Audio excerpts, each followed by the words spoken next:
గట్టిగా వస్తున్నా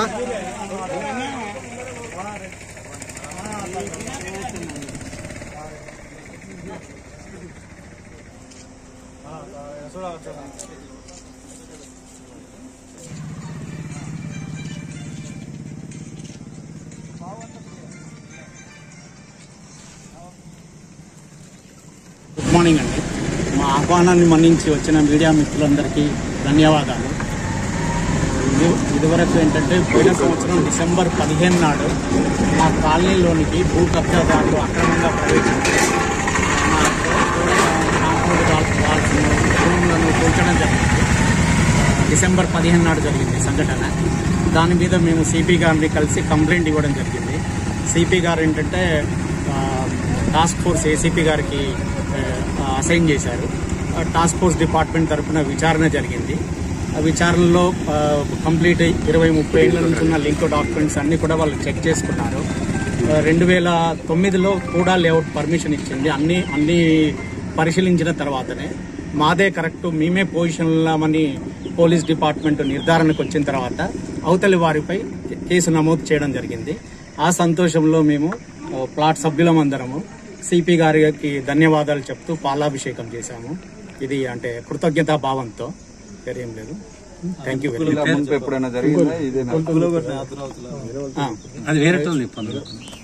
మీ పేరు చెప్పండి. మీ పేరు?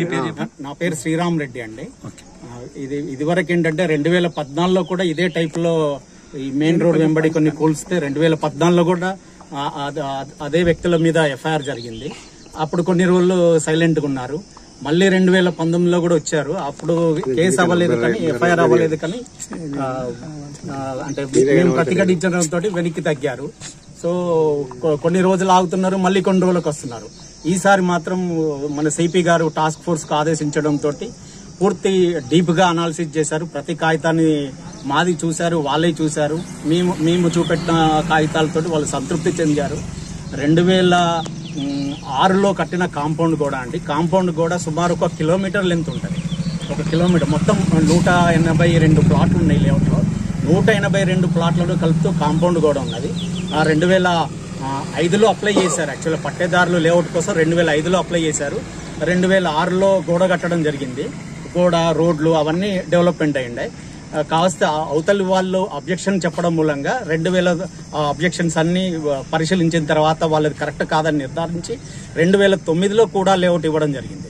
సో 2009లో కూడా లేఅవుట్లో ఉన్న మ్యాప్లోనే మేము పొజిషన్లో ఉన్నట్టు, అప్పటికే ఆల్రెడీ ఇల్లు సగం ఇల్లు అయ్యా, ఇళ్ళ పొజిషన్లో ఉన్నట్టు కనిపిస్తూ డ్రాయింగ్లో మెన్షన్ చేస్తూ ఇచ్చిన లేఅవుట్.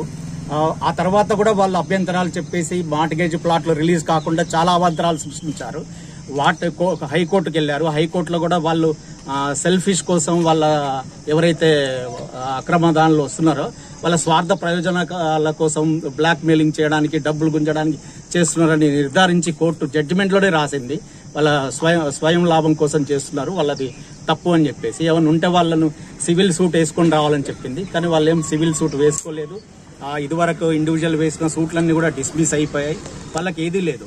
సో ఆ అవాంతరాలన్నీ పరిశీలించిన తర్వాత మార్ట్గేజ్ ప్లాట్లను 2020లో రిలీజ్ చేయడం జరిగింది. అప్పటి కూడా వీసీ గారు పమేల సత్పతి మేడం ఆధ్వర్యంలో మార్ట్గేజ్ ప్లాట్స్ కూడా రిలీజ్ జరిగింది. దాంతో వివాదాలన్నిటికీ తెరపడ్డది. అయినా కూడా మళ్ళీ ఇప్పుడు వాళ్ళు ఏంటంటే చెల్లని కాగితాలతోటి, కొట్టుడు పోయిన కేసులతోటి పాత వాటిని పట్టుకొని మా మీద దౌర్జన్యానికి రావడం. ఏదైనా ఉంటే వాళ్ళు సివిల్లో చూసుకోవాలి, వాళ్ళకు అనుకూలంగా వస్తే ఉండాలి. డిసెంబర్ 15 నాడు వాళ్ళు ఆలాఫే సడన్ గా లోపలికి దూరారు. మాకు కోర్టు ఆర్డర్లు ఉన్నాయి, ఇది అని చెప్పేసి మభ్య పెట్టారు మమ్మల్ని అందరినీ, ఏం లేకున్నా కూడా. సో దౌర్జన్యంగా వచ్చారన్నట్టు. ఇదంతా నిర్ధారణకు వచ్చిన తర్వాత సిపి గారికి మా ప్రత్యేక ధన్యవాదాలు. అలాగే డీసీపీ రవీందర్ సార్కు, task force ACP sir Mahender సార్కు ధన్యవాదాలు. And task force CI Devender sir, task force CI Dayakar sir, Mamnoor ACP Tirupati sir, అలాగే పవన్ సార్, గీస్గొండ సిఐ గారు, అందరికీ మాకు పేరు పేరున ధన్యవాదాలండి. నా పేరు శ్రీరామ్ రెడ్డి.